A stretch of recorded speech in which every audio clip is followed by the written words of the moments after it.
Second of two panels on our Congressional Oral History Symposium entitled Jack Kemp and the Reagan Revolutionaries in the House. It's co-sponsored by the Jack Kemp Foundation and the Kluge Center for Scholars at the Library of Congress. We're at the Whitall Pavilion at the Library of Congress. Today is March 6, 2012. I'm Mort Kondracke, holder of the Jack Kemp Chair in Political Economy at the Kluge Center. The panel is, we've rearranged from the morning, Vin Weber, who served with Jack Kemp from 1980 to 1989. Trent Lott, who was the House Majority Whip and served with Jack Kemp from 1972 to 1989. Fred Barnes, who covered him for the Baltimore Sun, the New Republic, and the Weekly Standard. Bob Livingston, who was with Jack from 77 to 89. Connie Mack, as we remember this morning, came to Congress in 1982. And Al Hunt, who, as I said, covered him for the Wall Street Journal. Trent Lott and Al Hunt were not here this morning, so I'm going to pose some questions to them that I posed to everybody else. Let me ask Senator Lott, how would you characterize Jack Kemp's role in the Reagan Revolution, and what impact do you think he had on conservative thinking in the United States? Actually, he was the spiritual leader of what became the Reagan Revolution.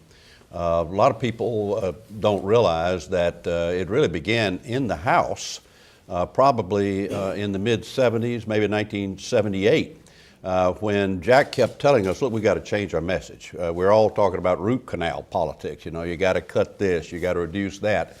And that sort of led to the language of opportunity and growth, and the Kemp-Roth bill, supply-side economics.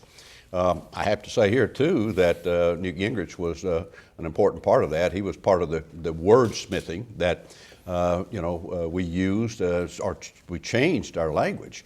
But Jack also, I'm sure it's been mentioned earlier, I mean, he was one of the people that said, he believed in conservatism with a smile, not a growl, not a snarl.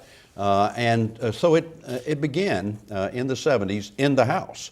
And of course, then the Reagan Revolution continued that, but there's no doubt in my mind that a lot of the ideas that President Reagan used in his campaign in the late summer and the fall came out of that House group. A lot of people, including then Congressman Carroll Campbell, went on to be governor of South Carolina, Henry Hyde. We had a group of about 30 of us, but Jack was really our spiritual leader.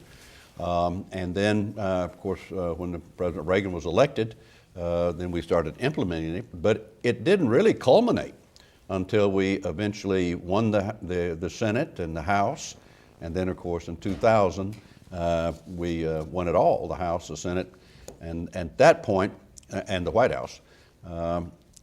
Without Jack being prominently involved, I think one of the problems we got into is we kind of ran out of gas once we achieved the Kemp-Reagan Revolution. But there's no question that it began with Jack in the House in the mid-70s.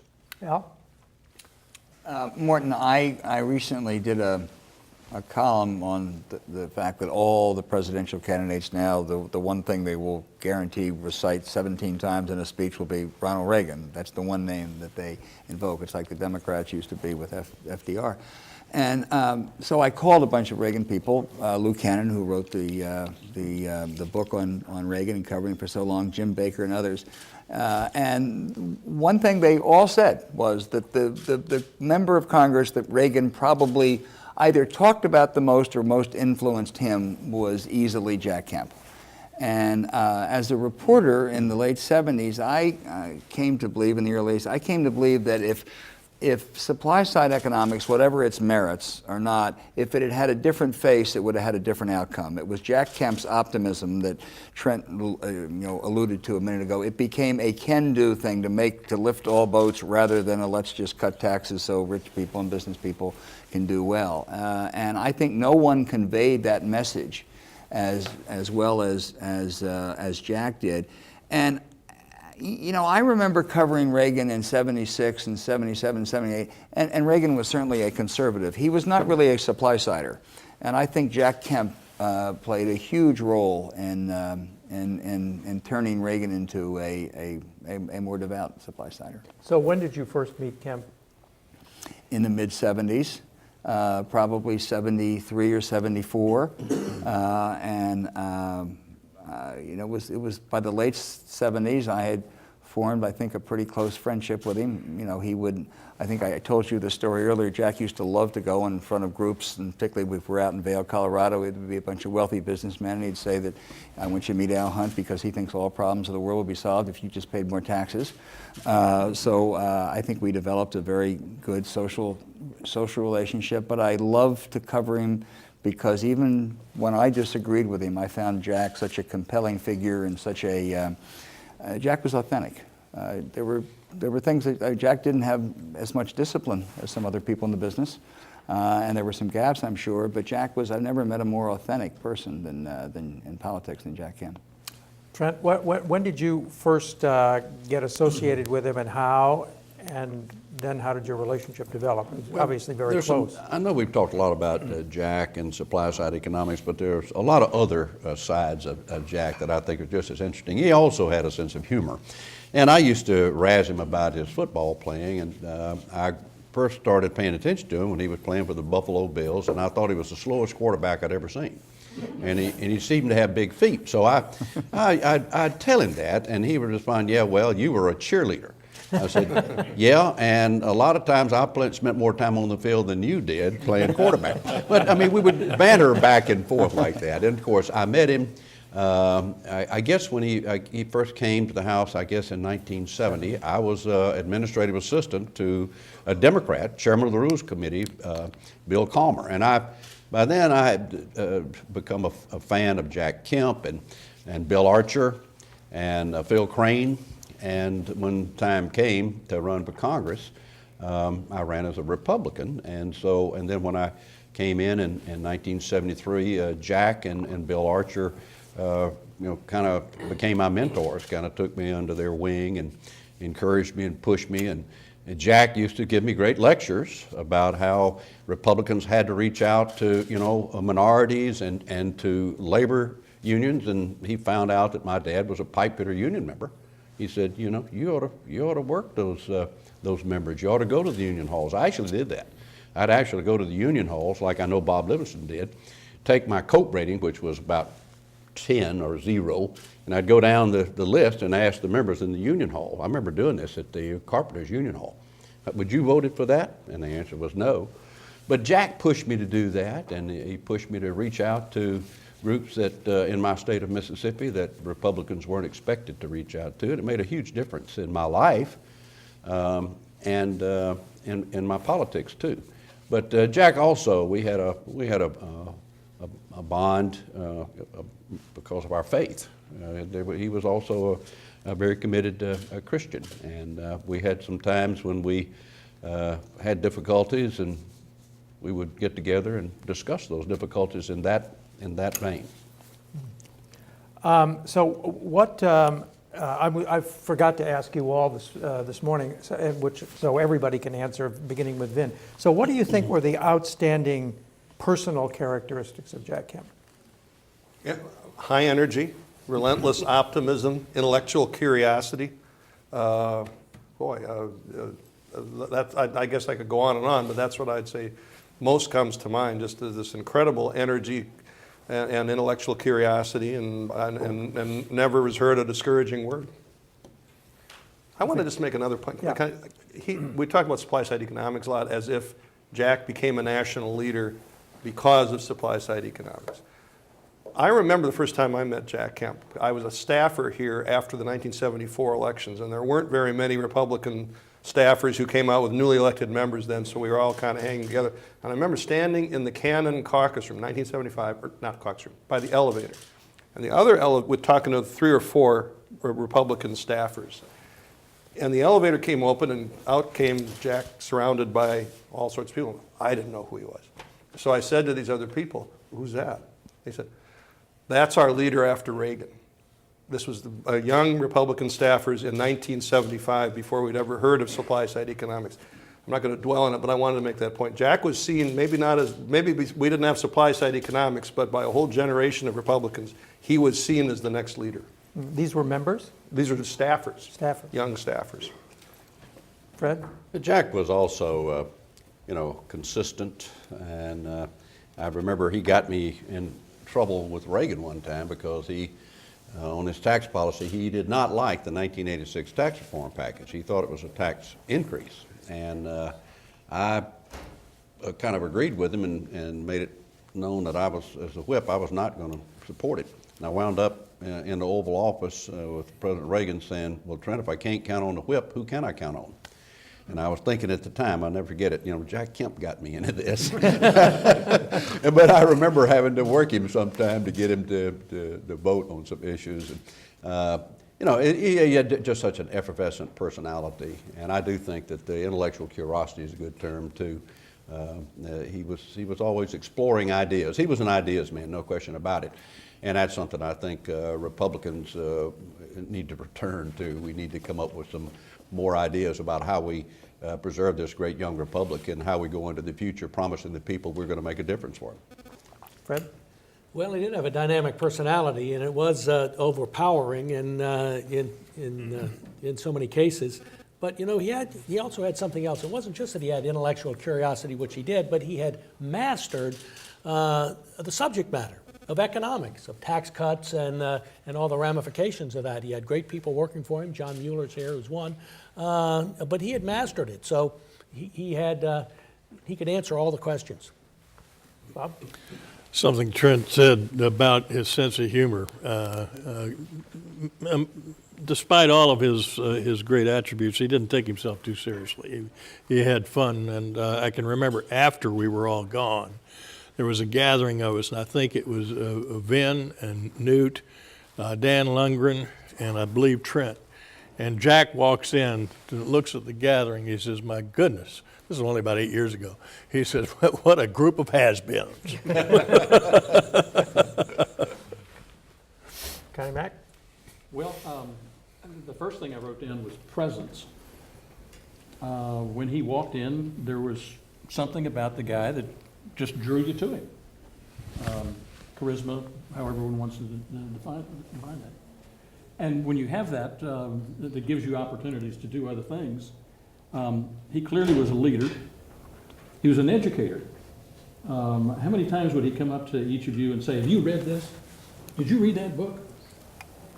I did catch him one time. There was a book called Microcosm, George Gilder had written it, and so Jack had said to me, "Have you read this book?" And I hadn't read it, so I went out immediately and bought it. I read the whole damn thing, and it was the most boring, dry book, except I believe the introduction was the most optimistic, challenging things that I've. So I went. This is when he was down at HUD. And I went down to be with him for a few minutes down. He had just gotten in. You talk about a fellow that looked like he was absolutely lost. He was the only person on that top floor. A couple of people around him, and nobody else. And I started into this conversation about this book, Microcosm. And I kept getting these kind of blank looks about these various things that I had read in there. And then it dawned on me, the only thing he had read was the introduction. But he convinced me it was worth reading. Did he write the introduction? Yeah, he would have loved it.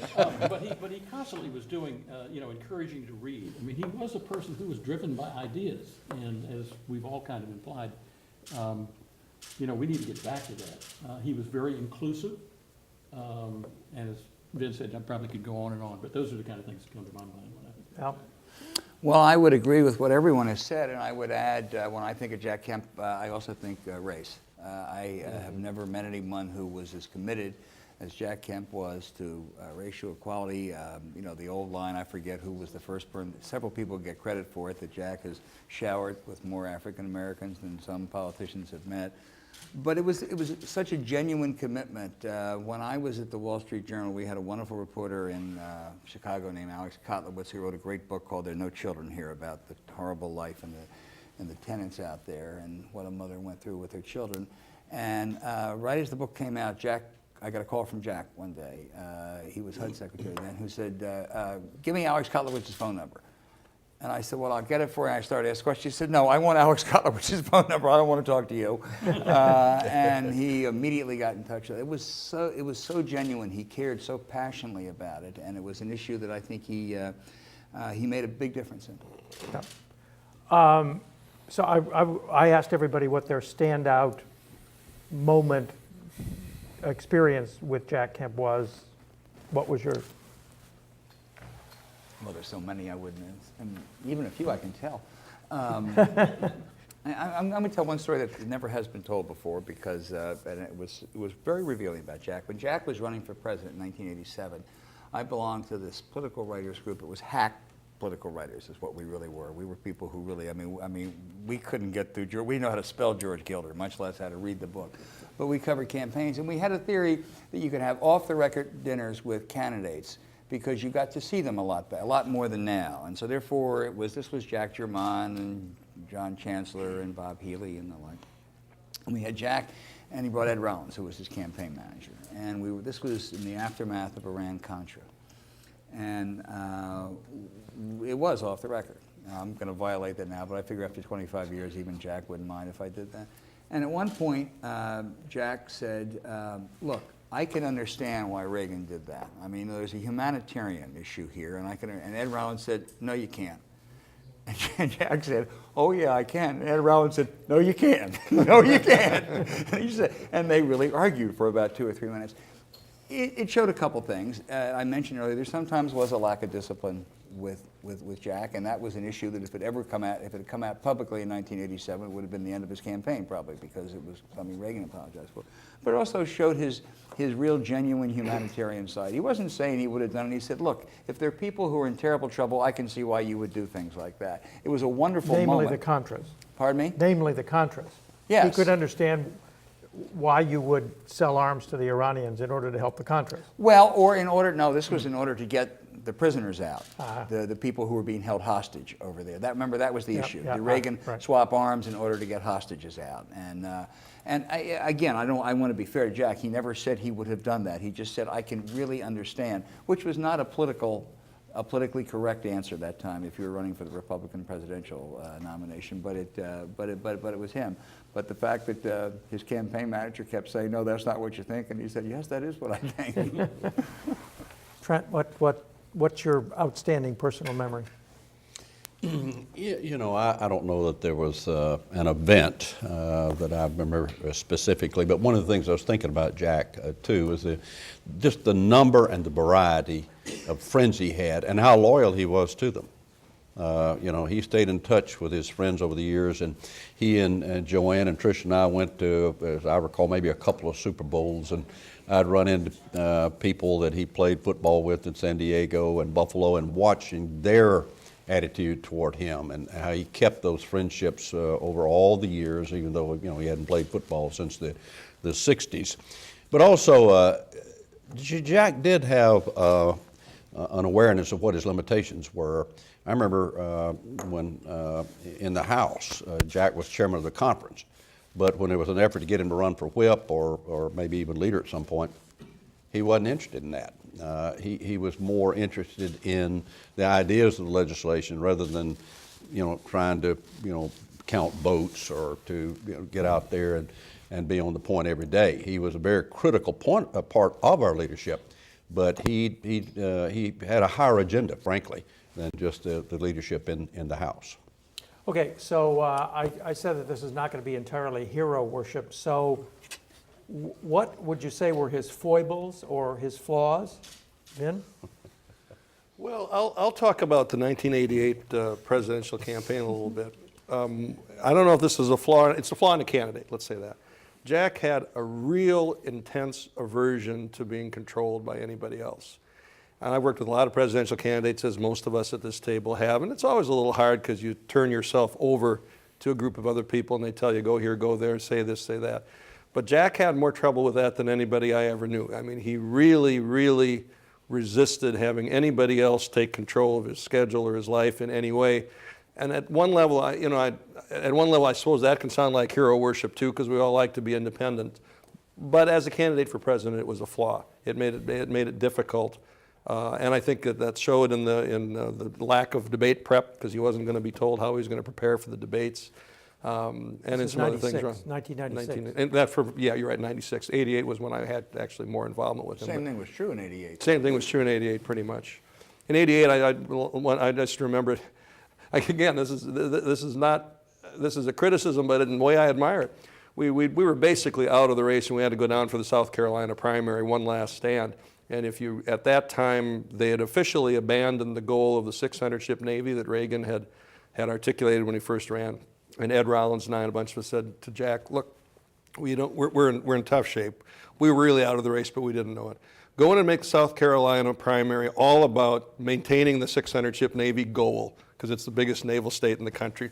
Make it a single-issue campaign, sort of like Reagan did the Panama Canal in North Carolina in 1976.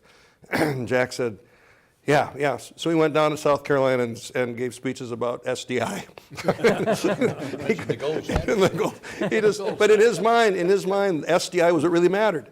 And the notion that, we had to win the damn primary in South Carolina was not what went through his mind. He knew what he thought was important, and that's what he was going to talk about, and nobody was going to tell him otherwise.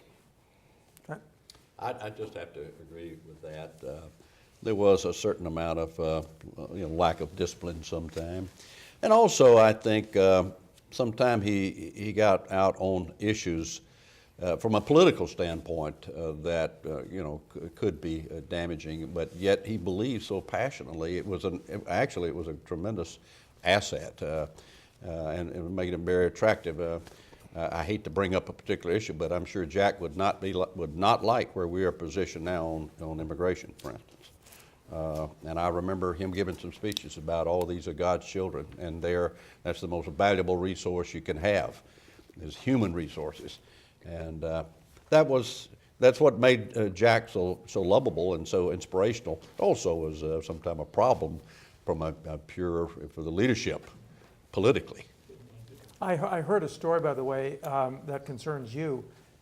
See if it's true or not. that he was going to go to Mississippi, and you said, "Now, Jack, talk about anything you like, but let's not talk about how we want to have blacks, back in the big time in the Republican Party."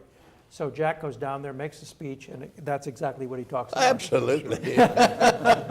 Well, what was the event? Oh, I don't know. I probably had him come in and speak to, I don't know, maybe it was, it could have been a state JC meeting, or it could have been a state party meeting, but he got rave reviews. And nobody else could have said what he said and gotten the reaction that he got. That was, So your fears were not fulfilled? No, look, it was, it's still difficult in some states in those days to say what he was saying and thinking. But he said it in such a way that it just made so much good sense and so much of a fairness content to it that it didn't cause not only did it not cause a ripple, it was well received. Fred Feugels? After covering Jack Kemp so much and sitting through so many speeches, probably more. Al's probably the only person here who's sat through as many Jack Kemp speeches, and they did go on. Maybe At length. at length, and you could always spot the perfect end point.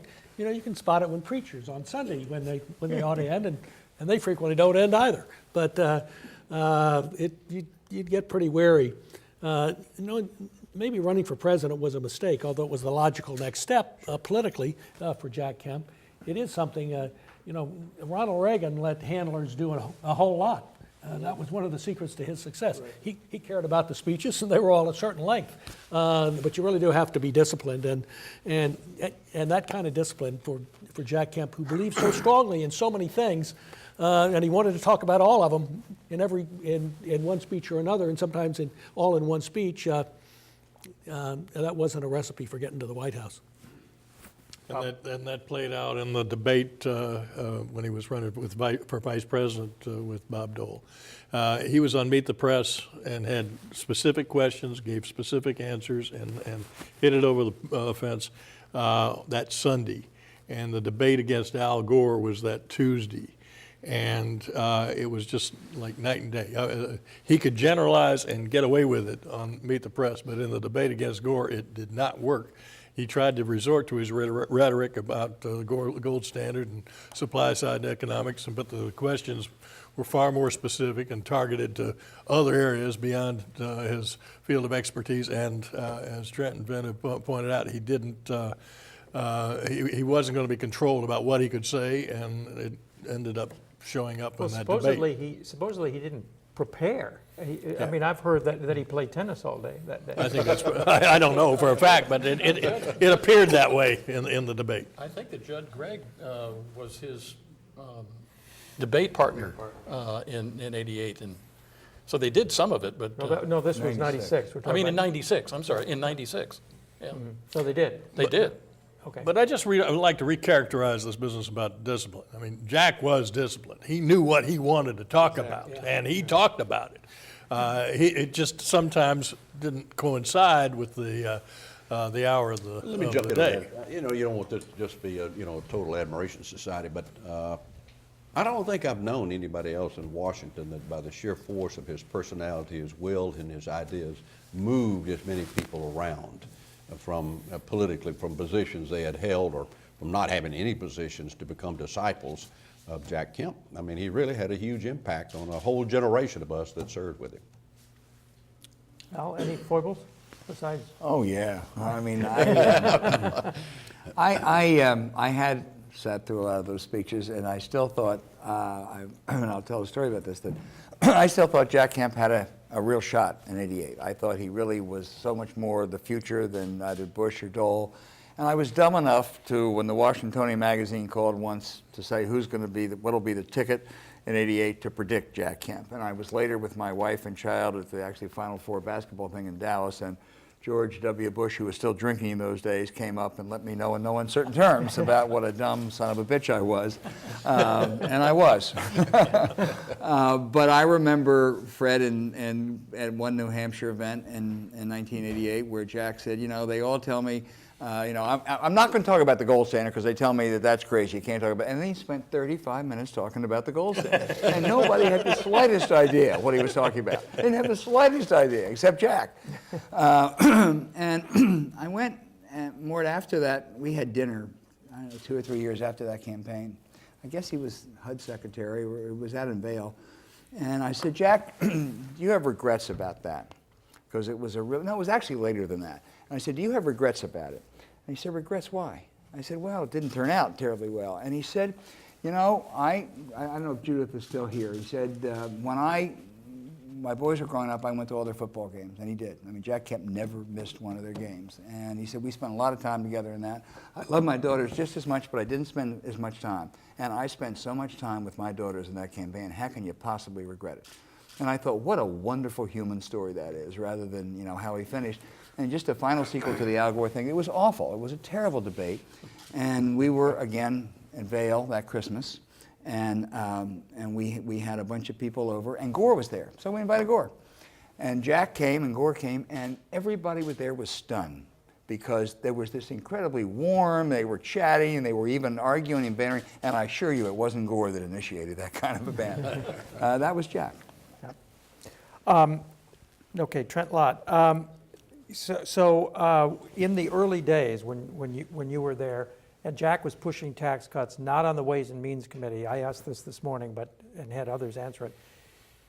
He was not only criticized by Democrats. I mean, Pat Moynihan said it was quackery, Kemp Roth, but also Republicans didn't like what he was doing. Tell me about that. Well, I mean, it was a new and a different approach, and he was very aggressive about it. And Jack had, there were no areas where he was off limits. He'd get in everybody else's territory. He'd get in their turf. And, you're right. He was not on Ways and Means Committee, and, he'd get over into the budget area. Of course, he did develop some expertise in the defense area, as has been mentioned. But there was some real jealousy. Are you in Chowder and Marching? I'm in Chowder and Marching. In fact, Okay. I'm in there because of Jack Kemp and Bill Archer. I mentioned both of them. And we used to have some pretty raucous sessions there, too. Well, tell me about that. What happened? Well, I'm not sure how much we're supposed to talk about that, but what you really do is talk about what's going on legislatively and politically. And Jack would always get things kind of stirred up and then a little bit of an uproar, which he royally loved. When the debate would really get going and get heated, he was just having a grand old time. But I do know that sometime that the senior Republicans on Ways and Means or the leadership felt like Jack was, causing problems by getting into areas where he really wasn't supposed to, based on his committee assignments and his expertise. Did you cover Ways and Means? Jump in a second, because I covered Ways and Means for quite a time. And Jack one of the senior Republicans on the Ways and Means Committee was Barbara Conable from upstate New York, a district close to Jack. and Jack would sometimes talk about Kemp and say, the problem with you is you're just a Conable sycophant. You believe everything. And he'd go on and talk about how Barbara Conable was yesterday. And then at the end, he might ask me, why doesn't Barbara like me? And did Barbara not like him? No, I don't think Barbara Conable disliked him. I think he considered him a bit of a nuisance on that stuff because he wasn't on the committee, and that was the way.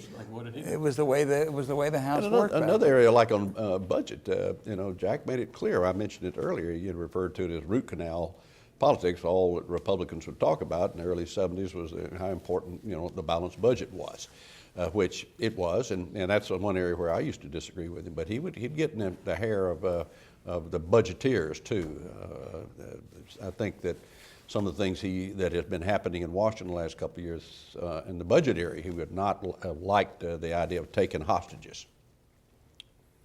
Well, he was not an advocate of cutting spending. He wanted that was to cut being tax gentle. rates. He was not an advocate of cutting spending.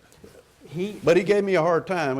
He called me the Aldemada of the South because I was always getting earmarks, thanks to Bob Livingston and others, for road projects and so forth in Mississippi, and he royally enjoyed harassing me about it, which I was delighted because I was so proud of the earmarks that I got from my poor state.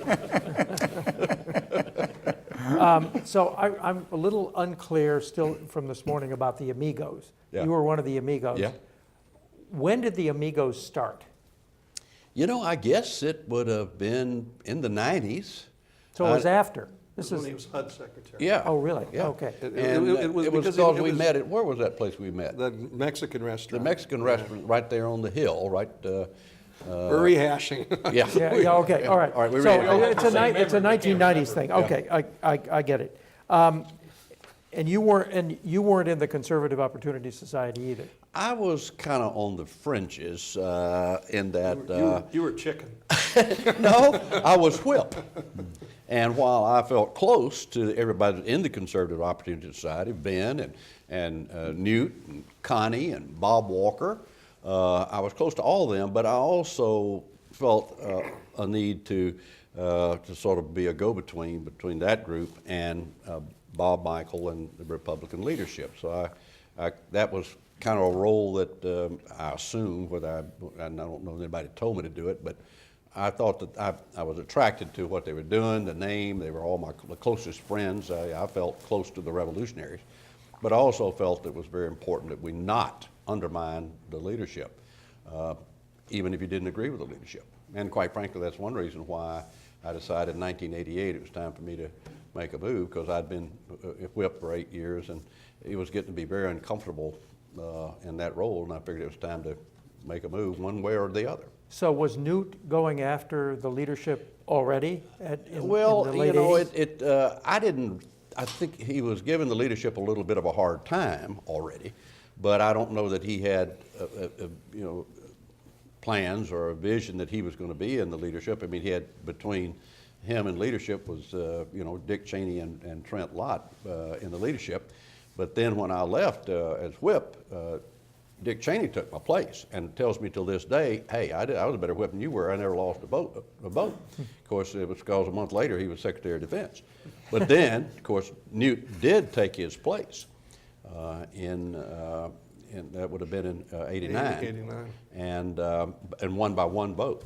Because he had a good vote counter. Were you the vote counter? But then I do think that there was he did see then the opportunity to perhaps be the minority leader and the speaker. Remember that Newt took credit. You would know if this is accurate. Newt took credit for driving John Rhodes out of the leadership. He told all of us that when I wasn't here when Rhodes was leader, but he took credit for having done things that convinced Rhodes that he should step down as leader. So what he had at what least year some- would that have been? He didn't run for leader again. And John Rhodes was still in the Congress in 1980, but didn't run for leader again. Yeah. And I think there was some accuracy to So- that. so- Now, but Kemp was not. Was Kemp in the Conservative Opportunity Society? No, he wasn't. No. So he played a role quite similar to yours. Oh, okay. So how would you characterize, I mean, Newt Gingrich is obviously busy, we'll interview Newt at some point, but what was the relationship like between Jack and Newt Well, from the beginning and then as I think there was tension between the two of them. why? Tension because they were both idea men, both very strong personalities, both capable leaders, and so there was that constant tension. That would be my. Actually, I felt like that we needed them both at the time. Jack was the guy that had, I thought, the ideas that we needed to go with and the vision. Newt was the the teacher. revolutionary. He was the revolutionary, but he was also the professor. He's the one that started getting us to use different language, and kept developed the actual words we used. But still, the spiritual leader was Jack. I think that Jack, I think it would be fair to say that Jack probably saw Newt as too tactical and too divisive, and that's not who he was. I can even defend being tactical and divisive as a practical politician, but it was not Jack Kemp. He didn't want to divide the country, and he didn't want to focus on narrow tactics. He wanted a big vision that would unite the country and move the party forward, and he didn't see Newt in that way. I have to say, having said all that, when Newt was always a Kemp for president guy. There was no courting that had to go on. He didn't have to be persuaded of it. He understood that the guy that could lead us to the promised land was Jack Kemp. Mort, the other thing that from my perspective, Jack did not like negative politics. No. I mean, one of the reasons he was so poor in those debates was because people who do well in debates are people who not only can frame their own arguments, but know how to undercut the other person's. I mean, that's just the history of debates. And Jack was terrible at that, and he didn't like it. And he didn't like people who, it wasn't that, it wasn't that he was St. Francis of Assisi all the time, but he didn't like people who he thought trafficked in that. And I think he felt that to some extent Newt trafficked in that. Yeah, I have to relate an anecdote. This is from '96. I know we're not supposed to go there, but I mentioned No, it we're going to go to couple people. '96. One of my more painful conversations ever was toward the end of the '96 campaign, and Elizabeth Dole called me up, and Mrs. Dole said, "We're getting killed out there, Vin. No one is attacking Clinton. The vice presidential candidate is supposed to be the attack dog, and people tell me that you, Vin Weber, are the guy that can convince Jack Kemp to go on the attack against Clinton." And I had to say, Ms. Dole, it is just not in his Constitution to do that. I said, even if I could talk him into doing it strategically, he won't pull it off because it's just not who he is. So this is something that I cannot quite get my head around. Here he is, professional quarterback, football player, in the most violent sport in America. And he's a competitor. He likes to win. And yet, when it comes to hitting somebody, he won't hit. How do you explain that? He was a quarterback. He was a quarterback. they don't hit anybody. They inspire the team. They hand the ball off to the running back. They throw to the big tight end. I mean, that was Jack's politics.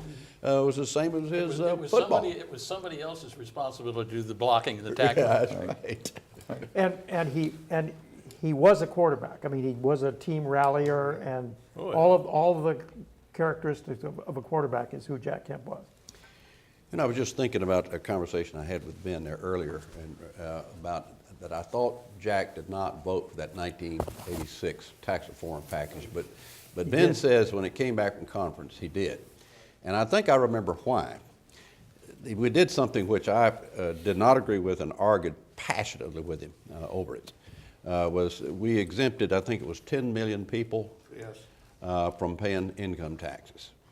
And of course now that number is up to 40-something%. I thought everybody should have to pay some. Jack, again, typically of Jack wanting to think about the low income and minorities and the burden that the income taxes had on them. I think that was one of the things that may have caused him to come around. I remember you talking about that at the I did not conference. like that at all, but he prevailed. You recalled one incident when Kemp, although a leader, was operating against Reagan on 82 and 83 tax increases, and he called for Volcker not to be reappointed to the Fed. I mean, he and as Fred recalls, in the Reagan diaries, he's regarded as unreasonable, and there's a whole lot of stuff, clips of how he was being ragged on by the White House staff for disloyalty and stuff like that. Do you remember? Oh yeah, that, yeah. And that not period? only that, he influenced some of the rest of us to join him, and then we wound up, winding up in the woodshed at the White House. I did more than once. Jim Baker used to get on my case, and usually it was because Jack had me take up one of his causes. But no, he didn't. I don't think he ever met a tax increase that he thought was the right thing to do, and I always thought it was wrong. I don't remember how he voted on when Drew Lewis, Secretary of Transportation, showed up and convinced us to vote for an increase in gas fees, not taxes. I can't remember how he voted on that, but I wouldn't be surprised if he voted against that too.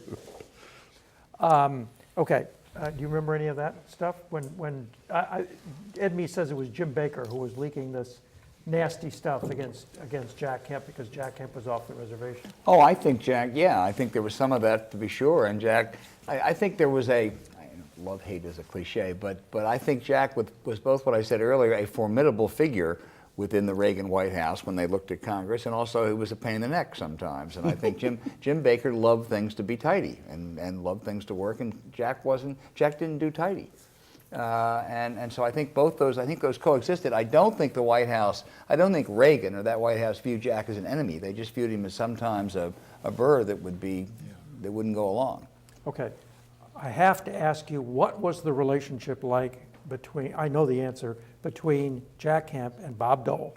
I mean, Hedrick Smith writes in The Power Game that they hated each other. Is that fair? You're asking Ben that question. No, I'm asking you too. I'm trying to remember. I remember one time. It was vicious for a while, but I don't think permanently. I remember I was over messing around on the Senate side for something. Maybe it was a conference. And as I recall, it was Tom Korlogas, who was very close to Dole. Bob Dole, referred to something like the menace from the House. And I said, yeah, they're small fish, but they're piranhas. There were some shots fired back and forth from Bob and from the Senate over to the House. Sometime merited, by the way. It was largely about deficits, right? Or was it personal? Well, this is just my opinion. I can't prove it. I think that the problem with Dole and Kemp in those days was that with Kemp it was a very serious ideological argument. And Dole didn't quite get that it wasn't personal, because everything was very personal to Bob Dole. But it wasn't personal with Jack. I don't think he hated Dole. And he certainly liked him in 1996, got along very well. But he was passionate about the issues, and Dole was standing in the way of us on taxes, and that's what Jack cared about. But it wasn't personal on his part, I don't think. I never heard him say anything bad about Bob Dole personally, ever. Yeah, don't confuse Jack Kemp with Newt Gingrich, who referred to Dole as the tax collector for the welfare state. Right. So, Can you very guys different. think of anyone that Jack Kemp hated? Okay. I can think of a lot of people I hated. I can think of a lot of people most people hated. I can't think of anyone that Jack Kemp really hated. Okay, let's go to foreign policy. Would you regard Kemp as a neoconservative? he tied the tax increases. You trained in me? Yeah. He was a neoconservative at the time. I'll respond from a little different perspective, because one of my post-congressional things was I chaired the National Endowment for Democracy for 8 years. And in when we authorized the National Endowment for Democracy in 1983, it was divisive on the Republican side. A lot of good friends like Judd Gregg and Hank Brown and others on the right were against it at that time. And I didn't know what I thought. But Jack was passionate about supporting it because he believed spreading the American idea was part of what we should be all about. And that would today be kind of described as neoconish. In Jack's post, after the 96 election, or after the fall of the Berlin Wall, basically, Jack became very non-interventionist in terms of the military, his approach to military spending and military interventions. Some almost thought he became a pacifist, which was not true. When was this now? After the fall of the Berlin Wall. He doesn't, others may know more, but I know he didn't like anything we were doing in the Middle East. He really didn't want to see us doing a lot of military interventions. But when it came to the notion of spreading the idea of democracy, of democratic capitalism, he really believed it was a universal idea and that we should be doing what we can to spread it as a country. Yeah, it wasn't just the Middle East, it was in Kosovo. Yeah, no, you're right, you're right. He was opposed to that. What are you going to do? What's the message we're sending to all the Muslims of the world? We're bombing them? Is that our response? Is that our attitude? Is that our approach? Yeah, he was pretty consistent. I had dinner one night with Bob Novak and Jack Kemp and a couple others. And Novak became, really, after the fall of the Berlin Wall too, became, Bob almost was a pacifist. He'd hate that term, but I mean, he was opposed to almost all military action. And he and Jack were remarkably close on that. At the same time, they were totally apart on the question of Israel. Jack was I think a really quite sincere, devout supporter of Israel, and he was one of the other hallmarks of the neocon movement was to promote in a very aggressive way democracy. As been said, there was no greater advocate. So he couldn't be. I don't think he could be categorized as simply as a neocon or a non-neocon. Fred just reminded me of another experience I had with Jack, but another area first where he influenced my thinking and probably a lot of other people too. When I came to Washington from a small blue-collar community, my dad had been a shipyard worker. I was, I guess, a basic protectionist. Jack was an avid free trader. And over the years, we went round and round and round about that, with me losing ground to him every time. And he finally came up with a line. He put free trade in the same category as free enterprise and freedom, and really caused me to do some reading and thinking about it. And eventually, when I went to the Senate, I voted for every free trade agreement we had. And politically, in his district, he could easily have gone the other way. Yeah. But I remember in this is what Fred reminded me of. In 1984, the platform at the convention. We had a lot of fun. Jack was involved, and we had a pretty good little tussle with people like Carol Campbell, who didn't like it was the textile issue. It was important to say free and fair trade. Well, it was a pretty good little tussle went on with that. But the best part of it was the White House had set it up to make sure that platform said what they wanted to say. And Jim Baker had sent in John Bolton to make sure that, and Drew Lewis to come in and make sure that platform said what they wanted to say. Well, in the end, it said every word that Jack Kemp wanted it to say, except for that word free and fair trade, including even inserting a very carefully placed comma. I remember that. That changed the whole content of the platform with regard to tax policy. And then we put a bow on it and handed it to Drew Lewis to give to the White House. So, and what kind of, the comment, it said, we oppose tax increases, comma, which will diminish economic growth. But that's not what they wanted. They didn't want the comma. Right. And the comma became the story. But Jack had a blast on it. Were you on that platform? I was on the platform committee. Yeah. We threatened to take that comma to the floor, to the convention. I don't know if we really would have, but it was a lot. But Jack also had some great staff. That's where I got to know Dave Hoppy, that wound up being my chief of staff when I was a leader. And somebody mentioned Don Mueller, but he was a magnet for talented people, both when he was in the House and at HUD, everywhere he went. He inspired people, and he attracted very capable people to help him get his job done. Yeah, maybe just one point. On that matter of the comma, you had not told the White House that this is what you were going to do, and it was a shock. It was just a little grammatical thing there. Yeah, but it changed the whole meaning, of course. Yes, it did. Surprised the White House. Yeah. Say, Mort. Yep. Again, back to the foreign policy aspect. The other thing that he did, and I mentioned this morning, is that he would really kind of seek out the new members that had come in that hadn't really been exposed to a lot of these different issues like the endowment, and convince them that this is the right thing to do. And again, he had the stature to do it, that people, particularly new members coming in, they had great respect for Jack and his ideas. And so I can remember many times when he would come up to me as a new member of the Congress and say, well, what are you thinking about this? And of course, I was first reaction, well, I'm not sure I want to tell you because I'm not sure I want to hear what you have to say, but he would force it on you. And I thought he was incredibly helpful. He was a great mentor. So is it Reagan's influence on him, or did he have influence on Reagan on issues like SDI and defense spending and the Contras and opposition to the Soviet Union and the Reagan doctrine, all of that? What was the byplay between him and Ronald Reagan?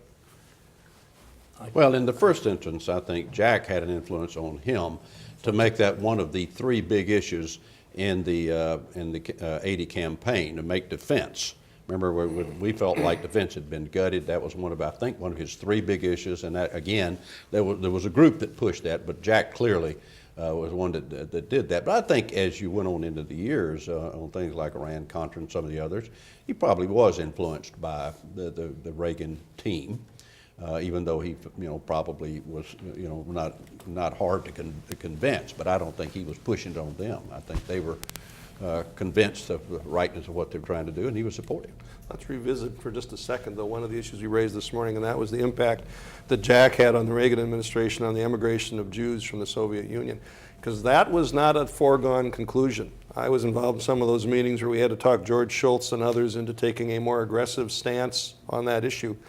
Max Kampelman told me a couple of years ago that he believed that the Reagan administration's efforts in that area saved 1 million lives. And Jack Kemp is a big part of that. He was in favor of funding SDI. He wanted, at one point, he said he wanted SDI deployed by 1996 and was constantly pushing increases in the appropriation. Do you remember any of that? I just remember there was a joint effort. There were several of us that were pushing SDI. Dr. Teller had come down and given a speech to us. Newt was heavily involved in that, and Jack was as well. But the appropriations, the Republicans, particularly the younger Republicans on the Appropriations Committee, were very pro-defense. We kind of acted as a team. And both within the committee and then on the Intelligence Committee, which I served on for 6 years, we were constantly pushing the envelope for SDI, for brilliant pebbles, for all of the accoutrements that the system offered. And of course, it ultimately became the catalyst for the collapse of the Soviet Union. So I think, in retrospect, it was the right thing to do. Came from, maybe?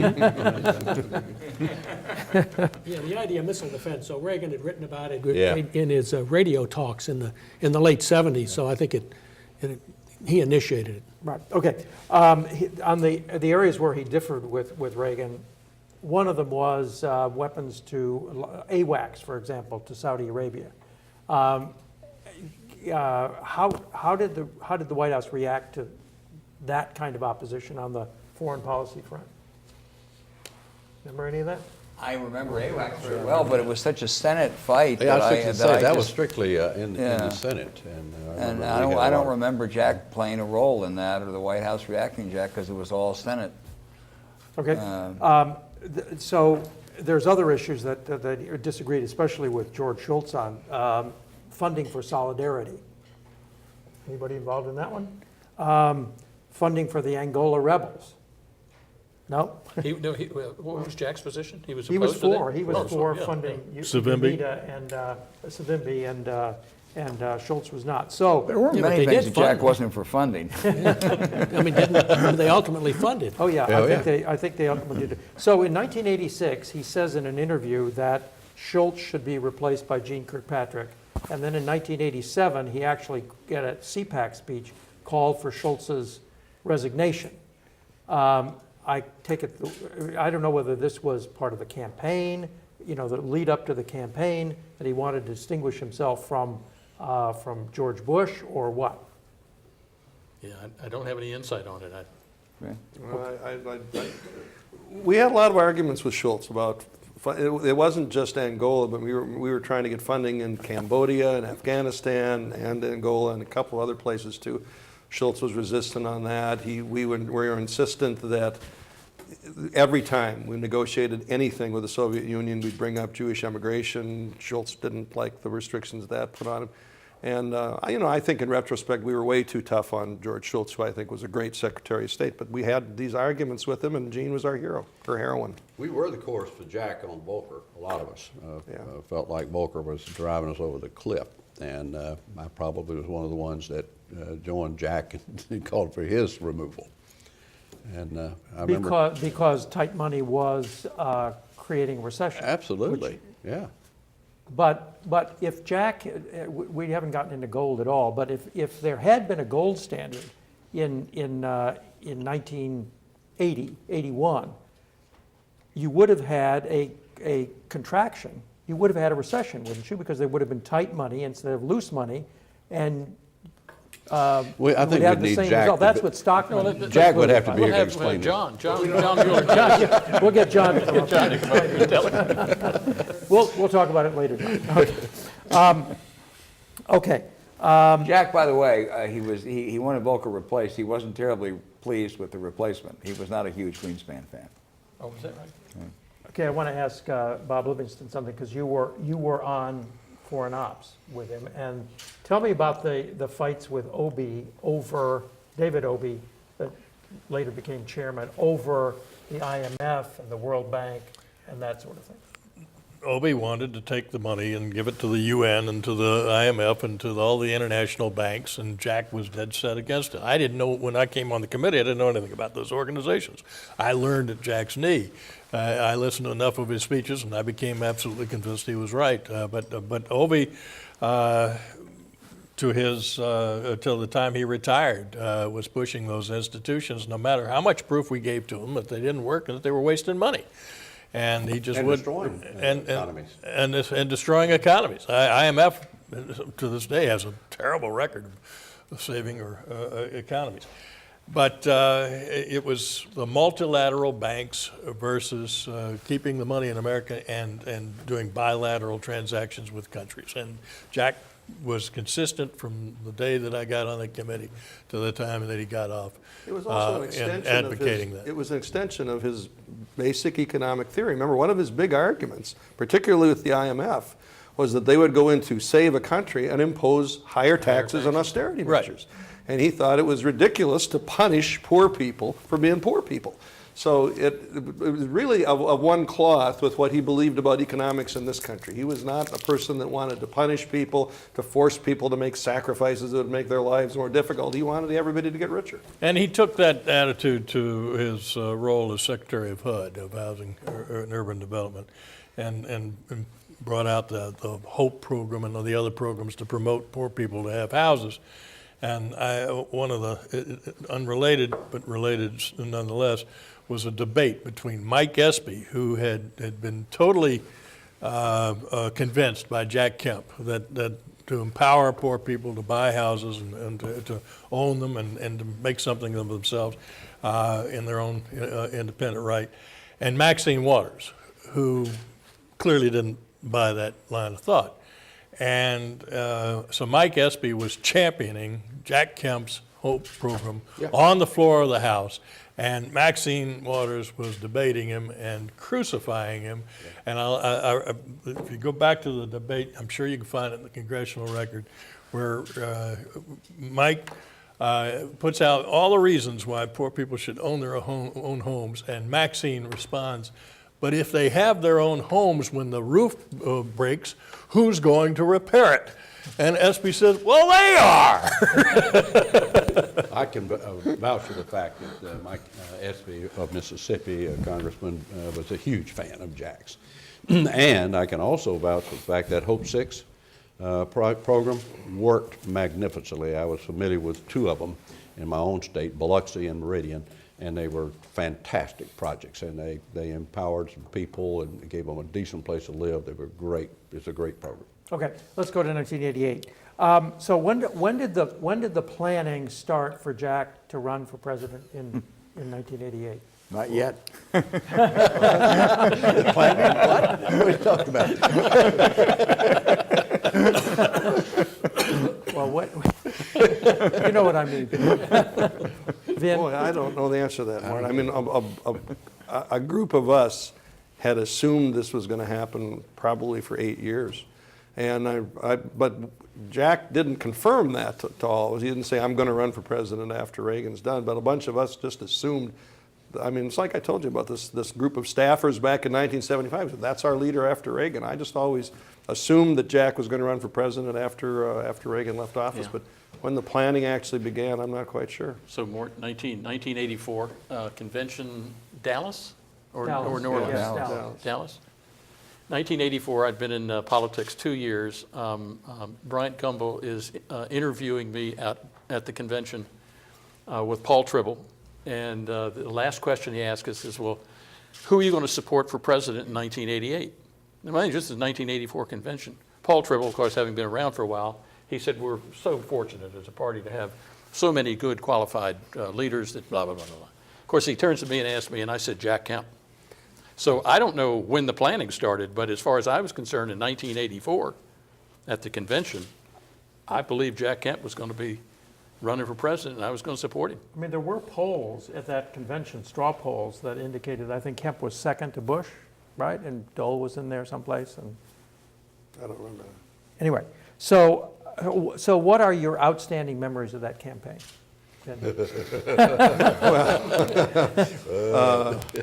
Pat Robertson is an outstanding memory of that campaign. No, it was, I guess one of my most outstanding memories really was at the end of the campaign, that Jack really wanted to go back, and you guys were probably all there, but I had to organize an event in the Cannon Caucus Room because he wanted to get out of the race in front of his House colleagues that had been through the whole campaign with him, and I just thought, and the campaign itself, of course, has a lot of memories too, but I remember that very much at the end, that Jack was, as other people have said here, very loyal to his friends. He had a sense, which we all tried to convince him was not true, that he had let us down, and which he didn't.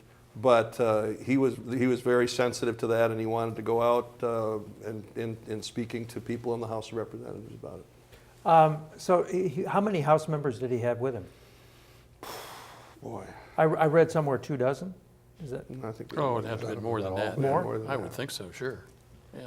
I was the campaign chairman for Florida. You ask about, and your comment about the planning. I mean, we just never got organized. There just was no sense of direction, and it just never caught on.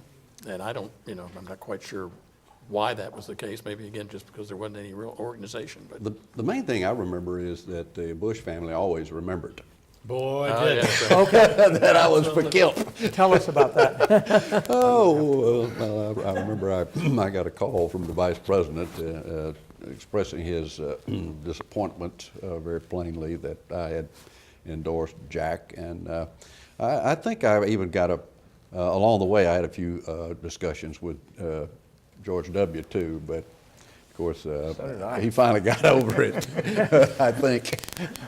Well, in my case, But it was a case. Look, there wasn't any choice. I mean, there's some things that you do for a person that you have admired and believe in it. You're close to it. It wasn't that I was against anybody. I was just for Jack, and that would have been what Jack would have wanted it. yeah. So in my case, I again, having announced to the world in 1984 that I was supporting Jack Kemp for president in '88, I still got this call from Bush to come down and have breakfast with him, and I frankly was surprised that he raised it because I'd already come out. And he said, well, I want your support in the '88 race. And I had to say to him, look, I've already announced, for Jack Kemp. And as people have said, they don't forget that. I mean, I remember having won the race in 1988 for the Senate. And the first time that the Bush team President Bush was in the state of Florida, I was left standing out in the with the cars waiting for them to come out at some event in Orlando. I mean, they eventually came and rescued me, but it was a pretty kind of a good shot. Message there. Yeah. And I was running for governor in 1987, and at that point, George H.W. Bush was running, but so was Bob Dole vying for the nomination. And I, early in the campaign, had come out for Jack Kemp. And both those guys came into Louisiana to campaign, but they were more interested in drawing money out for their presidential campaigns than they were for raising money for my gubernatorial race. And they both came down pretty hard on me. And both of them, I think, at the time only made one appearance in Louisiana that year. So you said the campaign was the campaign disorganized at the top level, the Charlie Black, Ed Rollins level, or why didn't it congeal? Maybe Ben could respond better to that than I could. I was not involved at that level, so I suspect it was because it was hard to get Jack to organize, and plan in the way that you have to when you're running a presidential campaign. It's a big leap from being even a leader in the House, but from being a congressman to running for president. I mean, the amount of money, the amount of planning and organization is just so overwhelming. We see what's going on now. Yeah, ask the folks who have been in this race. Yeah. And Mort, again, from my perspective in Florida, there just wasn't any communication. I mean, so I don't think you can blame, that on Jack. The organization did not communicate to the people on the ground what we were supposed to be doing, and at least that's my memory of it anyway. Al, what do you remember from that campaign?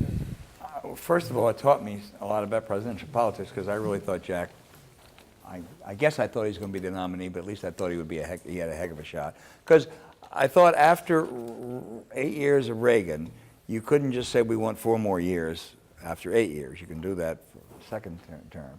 And I thought Jack was enough of a link to Reagan, but also a fresh, different face and so interesting and compelling that it made a great deal of sense. And I thought neither Bush nor Dole had that. But what I should have known by then, because I covered enough, but I learned is that, boy, it is A, as people said, a tough business, and B, you got to be disciplined. And Jack just had no discipline whatsoever. Connie, it may be that they didn't, Charlie Black and Ed know the business. They know how to communicate. My guess is they were so busy trying to manage that freewheeling candidate that there wasn't time for anything else. And there wasn't, Jack, he didn't attack anybody. He just went and did his own thing, and I thought he did it. I always thought it was interesting and compelling, but you know what? If you were a voter in New Hampshire and Iowa, Jack just didn't connect. Yeah. Jeff, did you? More than you cover all your questions, I was curious if you had one about kind of turning to the future. Which of the American idea principles that Jack campaigned for and championed make the most sense today, and how would you guys frame them for going forward? Is that a topic you might have been That is, about to yeah, address? that is where I was going to I'll finish let up. you restate it Okay, good. in your own time, but I was just Maybe it's because of this organization, but I sense there's a Kemp renaissance underway. I think there are a lot of, when I look at what's happening in Washington now and the paralysis, without being critical of any individual, because I know how tough it is to be in those leadership slots, I see the next generation, a lot of people that would be very attractive to the Kemp mold. And I am talking about John Thune and John Barrasso and Senator Blunt and Kevin McCarthy. Whoa, goodness gracious, what was that? Light. Yeah. Kevin McCarthy in the House of Representatives. I think there's a whole, and you talked about Paul Ryan, but I think there's a whole number of them, House and Senate Republicans, who I see a lot of Kemp-type potential in them. And I think that their approach to leadership when their turn comes will be very different from what you see now. So what of the themes that Jack Kemp enunciated are resonant today and should be resonant today in the Republican Party? Well, the optimism and the power of ideas. I mean, I know that there's a discussion going on now. I've argued for years with House members, don't wait till you have a party nominee. We didn't wait when Reagan was running. we had some ideas that we conveyed to him. He took those ideas, adopted them, made them his own, improved on them. I think they ought to be have a positive message and developing ideas right now, so that the Republican nominee can take advantage of them rather than waiting all the way till September to develop a positive message. I also think, this is a personal thing, I'm getting on my own soapbox here, but just to be against the President Obama is not enough. I guarantee you Kemp would say that's not enough. You can't run against somebody unless you're running for something. And I think there is a generation that's beginning to stir that and want to do that. And I think it's needed, not only for their political benefit, but the good of our country. I think, I'm not happy as an American right now the way I see the legislative process and the political leadership working across the board. You used a word that's been abandoned, process. Yeah.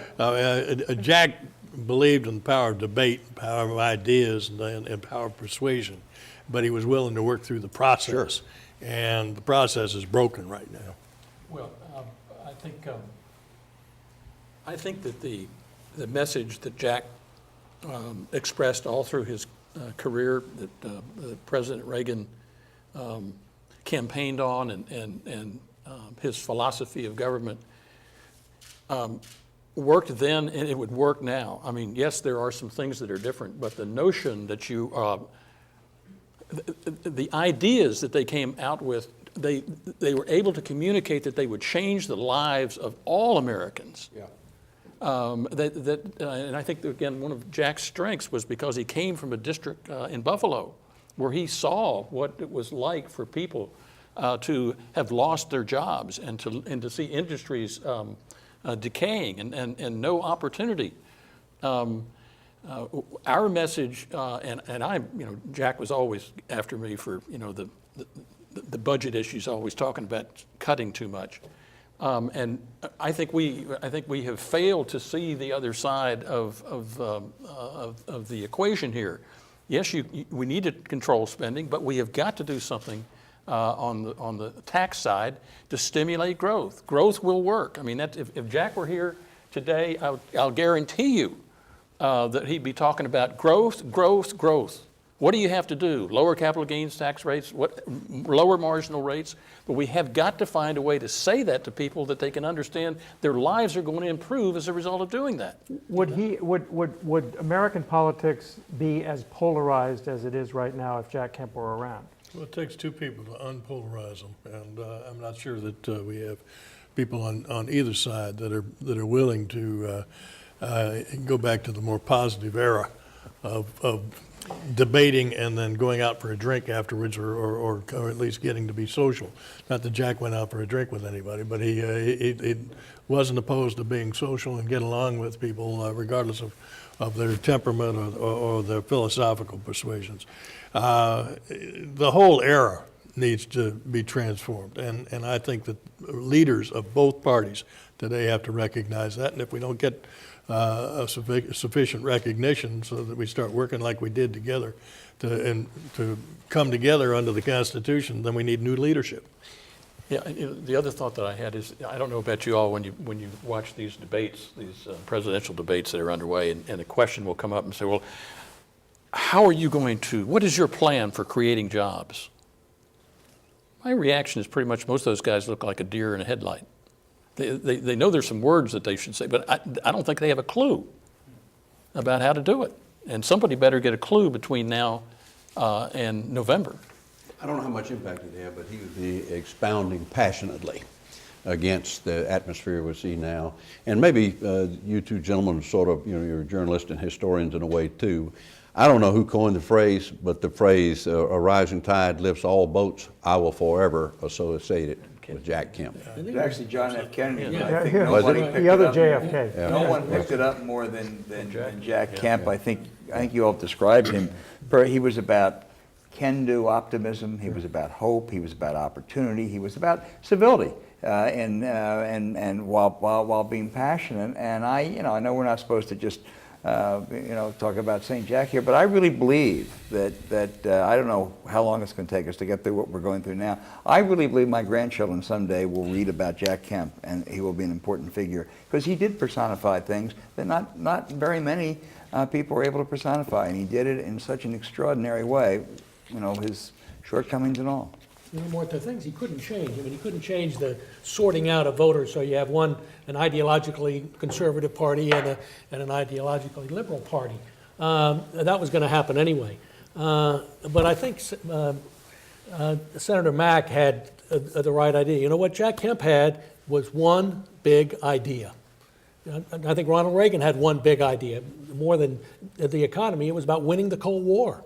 That was his big idea. And Jack had economic growth was his big idea. It was good for everybody in America. It was good for everybody in the world. And I love Paul Ryan, but he has many ideas. And growth is only one of them. And he's the Budget Committee chairman, and that's all about doing something about entitlements and it's not about growth. And he has to go out of his way, Paul Ryan does, to give speeches about economic growth, because they don't come naturally to the Budget Committee chairman. Jack Kemp didn't have that problem. He could give speeches about that every day and did. But that, it empowers you when you have this one big idea that really drives you. But it also it gave people a sense of hope. Yeah. There was a belief that was communicated that the world will be different if we do as I suggest. There will be jobs created. Okay, this is the last question. I want to, on that point, I want to see whether you all agree with what Alan Riskin said that this morning, that between Reagan and Kemp, they changed the world. That if it hadn't been for Jack Kemp, Reagan might not have been a supply sider. If the economy might not have grown, the defense budget might not have been increased to the extent that it did. The Soviet Union might not have fallen when it did, and that between Kemp and Reagan, history got made. Absolutely. No question about it. They were on both counts. Yeah. Anybody want to expound on that? Well, I mean, We'll let's leave see it if to Alan. Okay. You give a shot at it. We'll agree with it. All right. Thank you all very much. This has been a wonderful day. Thank you. Thank Martin. you, You Martin. ask all the right and tough questions. This was fun. Yeah.